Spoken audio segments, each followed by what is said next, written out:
నరేంద్ర గారికి, అదేవిధంగా విజయ భాస్కర్ రెడ్డి గారికి, చైతన్య కృష్ణారెడ్డి గారికి, రమేష్ నాయుడు గారికి, మురళన్న గారికి, శేఖర్ నాయుడు గారికి, పెద్దలందరికీ, శివన్న గారికి, మా తెలుగుదేశం మిత్రులకి, జనసేన మిత్రులకి, అదేవిధంగా బీజేపీ మిత్రులందరికీ కూడా స్వాగతం సుస్వాగతం. మనం చూసినట్లయితే గత 5 సంవత్సరాల వైసీపీ అరాచకమైన పాలనని ఏ రకంగా ఎదుర్కోవాల్సిన పరిస్థితి ఏర్పడినప్పుడు సరైన టైంలో మన నాయకుడు చంద్రబాబు నాయుడు గారిని జైల్లో పెట్టించారు జగన్మోహన్ రెడ్డి. ఆ టైంలో వచ్చాడు మా నాయకుడు శ్రీ పవన్ కళ్యాణ్ గారు. జైల్లోకి వెళ్ళి కలిసి బయట వచ్చి మేము పొత్తు పెట్టుకుంటున్నాం, టీడీపీతో కలిసి ఎలక్షన్కి వెళ్తామని చెప్పిన రోజే ఎలక్షన్ అయిపోయింది ఆంధ్రప్రదేశ్. ఇది 100% వాస్తవం, ఇది అందరూ నమ్మాల్సినటువంటి విషయం. ఆ రోజే ఆంధ్రప్రదేశ్ ఎలక్షన్ కంప్లీటెడ్.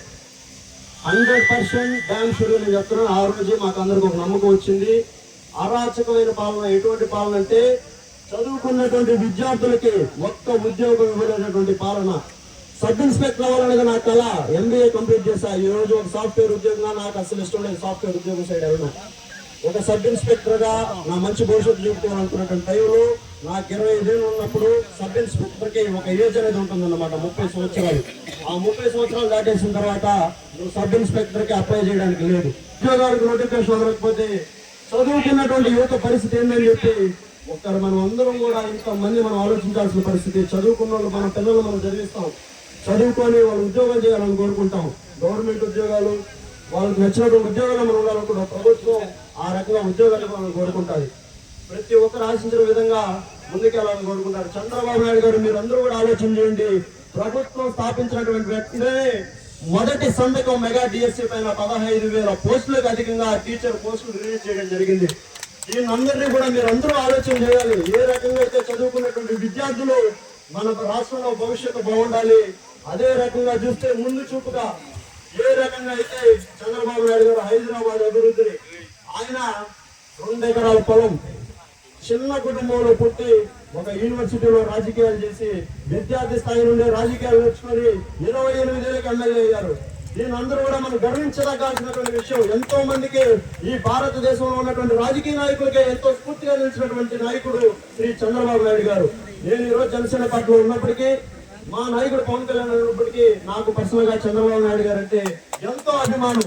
దీనందరూ కూడా మీరందరూ ఏ రకంగా అయితే నేను చెప్తా ఉన్నాను, హైదరాబాద్ మీరు ఒక్కసారి గమనించండి. హైదరాబాద్కి వెళ్ళి వచ్చారంటే హైదరాబాద్ కి ఫౌండేషన్ వేసినటువంటి వ్యక్తే చంద్రబాబు నాయుడు గారు. ఈ రోజు హైదరాబాద్ లో ఉన్నటువంటి బిల్డింగ్లు కానీ ప్రతి ఒక్కటి సాఫ్ట్వేర్ ఉద్యోగాలు, సాఫ్ట్వేర్ కంపెనీలు 2,000 పైచీలకు ఉన్నాయి హైదరాబాద్ లో.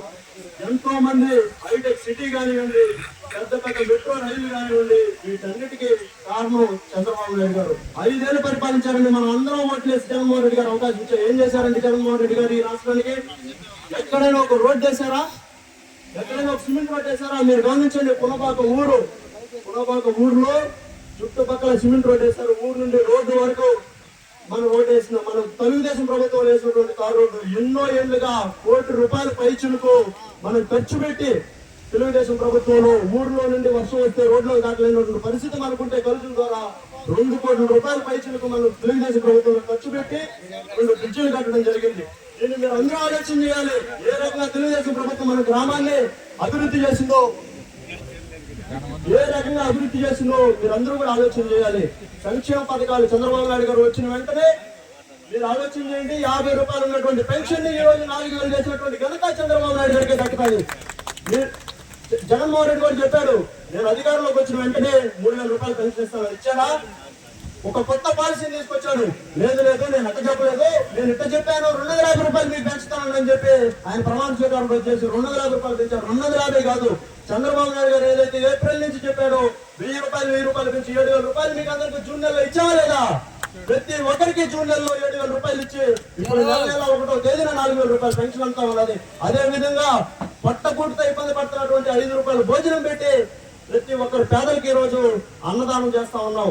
అదే రకంగా ఉచిత గ్యాస్ సిలిండర్ వచ్చే అక్టోబర్ లో నుండి దీపావళి సందర్భంగా ఇస్తా ఉన్నాం. ఎంతో అభివృద్ధి ప్రదాత చేసినటువంటి చంద్రబాబు నాయుడు గారు, మీరందరూ కూడా అభివృద్ధి కార్యక్రమంలో భాగంగా దీన్ని చంద్రబాబు నాయుడు గారు మనం అందరం కూడా ముందులో పెట్టుకోవాలి.